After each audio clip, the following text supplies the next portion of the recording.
नमस्कार, total TV देख रहे हैं आप और मैं हूं आपके साथ शिवम दुबे। बुलेटिन की शुरुआत करेंगे और सीधे आपको हरिद्वार लिए चलते हैं, जहां विकास परियोजनाओं का शिलान्यास कार्यक्रम में मुख्यमंत्री पुष्कर सिंह धामी पहुंचे हुए हैं। क्या कुछ कह रहे हैं मुख्यमंत्री, सुनवाते हैं आपको। कहना नहीं है, काम को त्वरित रूप से स्वीकृति प्रदान करनी है, जो फाइल आई है उसको तुरंत विस्तारित करना है। और भाइयों बहनों, मैं यह भी कहना चाहता हूं कि हम केवल शिलान्यास करने पर विश्वास नहीं करते हैं। शिलान्यास जिन योजनाओं का भी हम करते हैं वो सभी योजनाएं समय पर पूरी हो, ये भी हमारी प्राथमिकता रहती है। और जिनका शिलान्यास हो गया है उन योजनाओं का लोकार्पण भी हो, यानी कि वो योजनाएं पूरी भी हों। ये हमारी कार्य संस्कृति का हिस्सा है। इसलिए मुझे पूरा विश्वास है कि आज जिन योजनाओं का शिलान्यास हुआ है वो सभी योजनाएं समयबद्ध तरीके से, गुणवत्तापूर्ण और पारदर्शी तरीके से पूरी होंगी। इन कार्यों में किसी भी स्तर पर कोई भी ढिलाई या गुणवत्ता से समझौता कतई बर्दाश्त नहीं किया जाएगा। मैं कार्यदायी संस्था को भी कहना चाहता हूं और जो इसमें काम करने वाले ठेकेदार बंधु होंगे उनसे भी मैं कहना चाहता हूं कि अगर कहीं कोई डीपीआर में कमी आ रही है, डीपीआर कहीं छोटी बन गई है तो उसको रिवाइव किया जा सकता है। लेकिन योजनाओं में अगर गुणवत्ता में कमी आएगी, एक बार पूरा होने के बाद वो योजनाएं फिर से दोबारा तोड़कर नहीं बनाई जा सकती हैं। इसलिए इसका विशेष ध्यान रखना है और हमने सभी अधिकारियों को कहा है कि तय समय सीमा के भीतर इन कार्यों को धरातल पर उतारा जाए, जिससे जनता को इनका लाभ जल्द से जल्द मिल सके। भाइयों बहनों, आज आदरणीय प्रधानमंत्री श्री नरेंद्र मोदी जी के नेतृत्व में आज भारत अपनी सांस्कृतिक विरासत के संरक्षण, संवर्धन और पुनर्जागरण की दिशा में अभूतपूर्व गति से आगे बढ़ रहा है। और आज पूरे देश में हमारी आध्यात्मिक विरासत को आधुनिक सुविधाओं के साथ जोड़ने का कार्य बहुत तेजी से हो रहा है। और इसी क्रम में हरिद्वार ऋषिकेश गंगा कॉरिडोर के अलावा Kedarkhand Mala mission, Manaskhand Mala mission, Sharda corridor, Golju corridor, Vivekananda corridor और देहरादून के विकास नगर में श्री कृष्ण तीर्थ, जमुना तीर्थ को भी डेवलप किया जा रहा है। उसका काम भी तेजी से चल रहा है। ऐसी अनेक महत्वाकांक्षी परियोजनाओं पर तेजी से कार्य चल रहा है, क्योंकि हमारा कार्य केवल मंदिरों का सौंदर्यीकरण करना नहीं, बल्कि पूरे देश और दुनिया से जो श्रद्धालु आ रहे हैं, जो तीर्थयात्री आ रहे हैं, भक्तगण आ रहे हैं, उनको सुविधाएं प्रदान करना और उसके साथ साथ हमारे स्थानीय लोगों को रोजगार मिले, स्वरोजगार मिले, उनका व्यापार तीव्र गति से आगे बढ़े, यह भी हमारा प्रयास है। क्योंकि पर्यटन केवल यात्रियों की संख्या बढ़ाने का माध्यम नहीं होता है, बल्कि ये स्थानीय अर्थव्यवस्था को मजबूत करने का भी एक प्रभावी साधन भी होता है।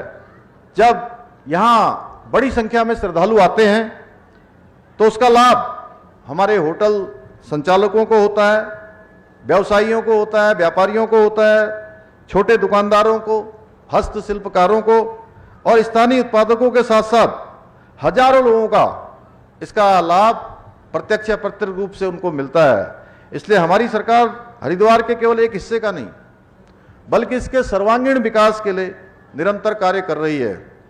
क्योंकि हरिद्वार करोड़ों लोगों की आस्था का केंद्र है, भारतीय संस्कृति की जीवंत पहचान और सनातन सभ्यता का आधुनिक द्वार कोई है तो ये मां गंगा का ये स्थान हरिद्वार है। ये वो भूमि है जहां श्रद्धा और संस्कृति का अद्भुत संगम दिखाई देता है। यहां आने वाला प्रत्येक श्रद्धालु यहां केवल दर्शन करने नहीं, बल्कि वह आत्मिक शांति के लिए, आध्यात्मिक शांति के लिए और भारतीय संस्कृति का दिव्य अनुभव यहां से लेकर लौटता है और अपने साथ एक नई ऊर्जा लेकर यहां से जाता है। भाइयों बहनों, इस वर्ष कुंभ का ऐतिहासिक आयोजन भी यहां होना है। और ये कुंभ केवल एक मेला नहीं है, बल्कि हमारी आस्था का महासागर है। ये भारत की सांस्कृतिक एकता का महापर्व है। आप सभी को पता होगा कि 2021 में जो हमारा कुंभ यहाँ पर हुआ था, उस दौरान महामारी आने से बहुत सारे लोग जो स्नान करना चाहते थे, माँ गंगा का आशीर्वाद लेना चाहते थे, हमारे पवित्र स्थानों पर जाकर वहाँ पर पूजा अर्चना करना चाहते थे, वो नहीं कर पाए। इसलिए ऐसे लोग जो छूट गए हैं, जो नहीं आ पाए हैं, वो पुनः आएंगे। इसलिए हमने ये पहले दिन से प्रयास किया है कि इस बार का हमारा होने वाला जो कुंभ का मेला है वो बहुत अच्छा हो, बहुत सुव्यवस्थित हो, सबके लिए सुरक्षित हो, सुगम हो और सभी व्यवस्थाएं उसमें समय के अनुसार पूरी हों। इसलिए हम काम कर रहे हैं और आज ये योजनाएं जो जिनका शिलान्यास हुआ है ये सब उसी की तैयारियों का एक हिस्सा है। और कुंभ को देखते हुए हरिद्वार में नए घाटों का, पुलों का, संपर्क प्रमुख मार्गों का चौड़ीकरण, सुदृढ़ीकरण, यातायात व्यवस्था को आधुनिक बनाने का कार्य भी तेजी से किया जा रहा है। इसी क्रम में मुझे बताया गया है कि भादराबाद सिटकुल से शिवालिक नगर तक प्रमुख मार्ग का चौड़ीकरण, ज्वालापुर शिवालिक नगर के बीच रोह नदी पर नए पुल का निर्माण, पतंजलि योगपुर से फेरूपुर तक महत्वपूर्ण संपर्क मार्ग के चौड़ीकरण एवं सुदृढ़ीकरण के कार्य तेजी से किए जा रहे हैं। इन सभी परियोजनाओं का उद्देश्य कुंभ के दौरान करोड़ों श्रद्धालुओं को यात्रा को सुरक्षित, सुगम और सुविधाजनक बनाना है। लेकिन भाइयों बहनों, हमारी सरकार का प्रयास है कि हरिद्वार आस्था के केंद्र के साथ साथ शिक्षा, स्वास्थ्य, पर्यटन और आधुनिक सुविधाओं और रोजगार के क्षेत्र में भी देश के अग्रणी नगरों में शामिल हो। इसी सोच के साथ आज हरिद्वार में निर्मित हो रहे मेडिकल कॉलेज अपने अंतिम चरण में पहुंच चुका है, जिसमें अब सप्ताह के 6 दिन ओपीडी प्रारंभ की जा चुकी है और स्थानीय लोगों को उच्च स्तरीय सुविधाएं मिल रही हैं। वहीं लालडांग क्षेत्र में मॉडल डिग्री कॉलेज की स्थापना कर युवाओं के लिए गुणवत्तापूर्ण उच्च शिक्षा के नए अवसर सृजित किए जा रहे हैं।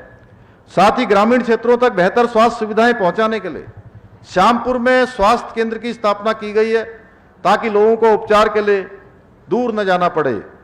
श्रद्धालुओं और पर्यटकों की सुविधाओं को ध्यान में रखते हुए नए हेलीपोर्ट निर्माण, पोर्ट टैक्सी परियोजना तथा हर की पैड़ी से मां चंडी देवी तक रोपवे जैसी महत्वाकांक्षी परियोजनाओं का कार्य भी तेजी के साथ किया जा रहा है। इसके अलावा लालढांग की बरसाती नदी में पुल के निर्माण के साथ ही झूला पुल बनाने की दिशा में भी कार्य किया जा रहा है। इतना ही नहीं, शंकराचार्य फ्लाईओवर के नीचे गेम जोन बनाकर खिलाड़ियों को वॉलीबॉल, टेबल टेनिस तथा क्रिकेट सहित अन्य खेलों का प्रशिक्षण भी दिया जा रहा है। वहीं मोतीचूर फ्लाईओवर के नीचे बृहद स्तर पर पार्किंग, कॉमर्शियल कॉम्प्लेक्स, पार्क सहित अन्य विकास कार्य भी करवाए जा रहे हैं। पहले कांवड़ यात्रा के दौरान केवल अस्थायी व्यवस्थाओं पर ध्यान दिया जाता था, आप सबको ध्यान होगा, लेकिन हमारी सरकार ने इस सोच को बदलते हुए कांवड़ पटरी मार्ग का स्थायी और आधुनिक विकास शुरू किया है, ताकि श्रद्धालुओं को हर वर्ष सुरक्षित, सुगम और बेहतर सुविधाएं मिल सकें।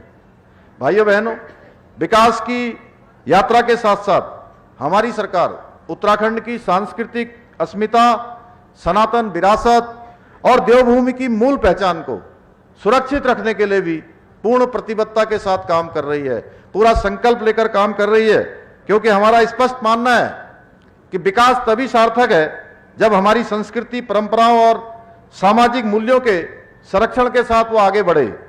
और हमारी सरकार ने देवभूमि के जनसांख्यिकी स्वरूप को बिगाड़ने, सामाजिक ताने बाने को नुकसान पहुंचाने वाली हर मानसिकता के खिलाफ कड़ा रुख अपनाया है। इसी के तहत हमने राज्य में सख्त धर्मांतरण विरोधी कानून लागू किया है, ताकि कोई हमारी आस्था के साथ खिलवाड़ न कर सके। हमने लैंड जिहाद, लव जिहाद और थूक जिहाद जैसी घृणित मानसिकता के खिलाफ भी कठोर कार्रवाई करते हुए यह स्पष्ट संदेश दिया है कि देवभूमि उत्तराखंड में कानून से ऊपर कोई नहीं है। वहीं देवभूमि की शांति से खिलवाड़ करने वालों के लिए हमने दंगारोधी कानून लेकर आए हैं, ताकि सार्वजनिक संपत्ति को नुकसान पहुंचाने वालों से उसकी एक एक वसूली की भरपाई की जा सके।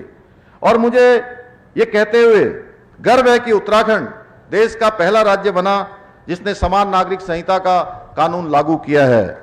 इसके साथ ही हमारी सरकार ने सरकारी जमीनों और अवैध कब्जों और अतिक्रमण के खिलाफ महाअभियान चलाकर 12,000 एकड़ से अधिक सरकारी भूमि को पूरी तरह से कब्जों से मुक्त कराया है।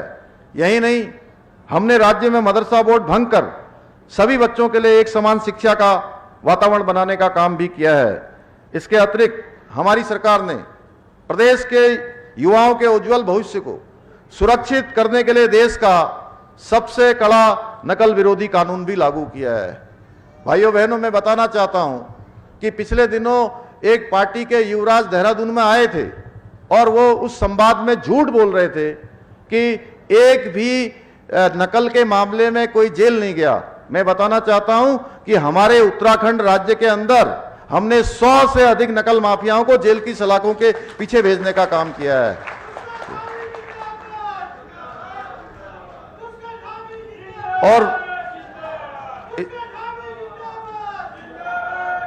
और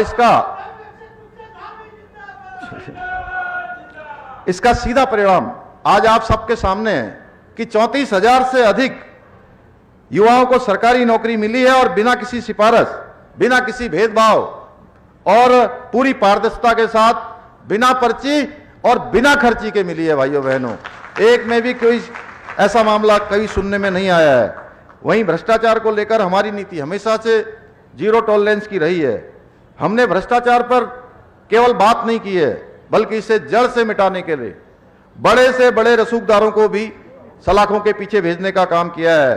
हरिद्वार के आप मेरे सभी भाई बहन इस बात के साक्षी हैं कि यहां जो भी अधिकारी भ्रष्टाचार में लिप्त पाए गए, हमारी सरकार ने उनके खिलाफ सख्त से सख्त कार्रवाई सुनिश्चित की है।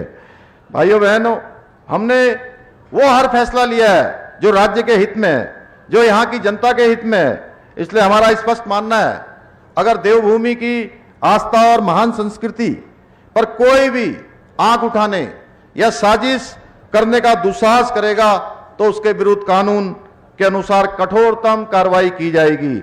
हमने ये पूरी तरह से साफ कर दिया है कि हमारा अब ये नया उत्तराखंड तुष्टीकरण और वोट बैंक की राजनीति से नहीं, बल्कि न्याय, समानता और संविधान की मूल भावना के आधार पर चलेगा, व्यवस्था के आधार पर चलेगा, कानून के आधार पर चलेगा। भाइयों बहनों, आज के इस अत्यंत शुभ अवसर पर मैं कोई राजनीतिक बात नहीं करना चाहता हूं, लेकिन मैं इतना अवश्य कहना चाहूंगा कि आज विपक्ष में बैठे हुए कुछ लोग जिनकी राजनीति केवल तुष्टीकरण और नकारात्मक